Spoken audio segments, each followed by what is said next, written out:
আসসালামু আলাইকুম viewers, welcome my channel. আশা করি সকলেই ভালো আছেন। আবারও সম্পূর্ণ নতুন একটি চাকরির নিয়োগ বিজ্ঞপ্তির তথ্য থাকছে আজকের ভিডিওতে। তাই চাকরি প্রত্যাশী সকলের কাছে আমার ছোট্ট একটি রিকোয়েস্ট, না টেনে সম্পূর্ণ ভিডিওটি দেখবেন। এছাড়াও যারা আমার চ্যানেলে নতুন দর্শক আছেন অবশ্যই আমার চ্যানেলটিকে সাবস্ক্রাইব করে রাখবেন, যাতে আপনারা সরকারি বেসরকারি যে কোনো ধরনের নিয়োগ বিজ্ঞপ্তির আপডেট তথ্য ঘরে বসে সকলের আগে পেতে পারেন। আজকের ভিডিওতে থাকছে বিভিন্ন পদে ঢাকা বিশ্ববিদ্যালয়ে নিয়োগ বিজ্ঞপ্তি সম্পর্কিত সকল বিস্তারিত খুঁটিনাটি বিষয়, যেখানে বাংলাদেশের 64 জেলা থেকে নারী ও পুরুষ উভয় আবেদন করতে পারবে।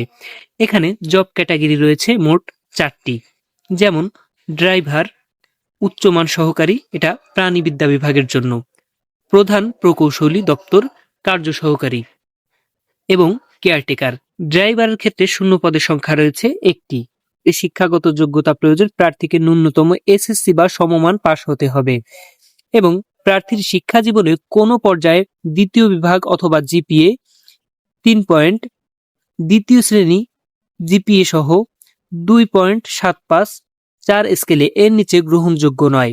প্রার্থীকে ড্রাইভারে বিআরটি এর লাইসেন্স প্রাপ্ত এবং প্রার্থীর বয়স কমপক্ষে 18 বছর হতে হবে।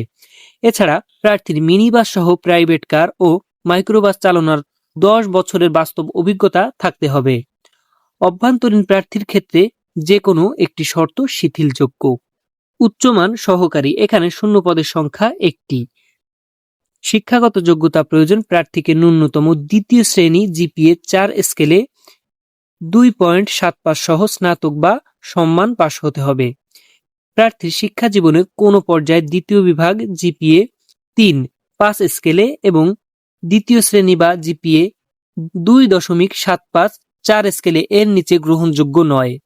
প্রার্থীকে সরকারি বা সরকার অনুমোদিত প্রতিষ্ঠান হতে কমপক্ষে 6 মাসের কম্পিউটার প্রশিক্ষণ সহ কম্পিউটার পরিচালনায় দক্ষতা থাকতে হবে। অভ্যন্তরীণ প্রার্থীদের ক্ষেত্রে কোনো একটি শর্ত শিথিলযোগ্য।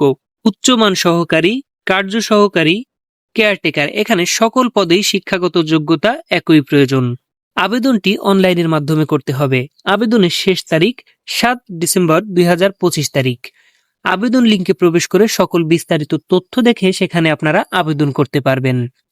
আবেদনের ক্ষেত্রে কোনো প্রকার ভুল হলে কর্তৃপক্ষ দায়ী থাকবে না এবং আবেদনের 72 ঘন্টার মধ্যে অনলাইনের মাধ্যমে আবেদন ফি জমা প্রদান করতে হবে, অন্যথায় আবেদনপত্র বাতিল বলে বিবেচিত হবে।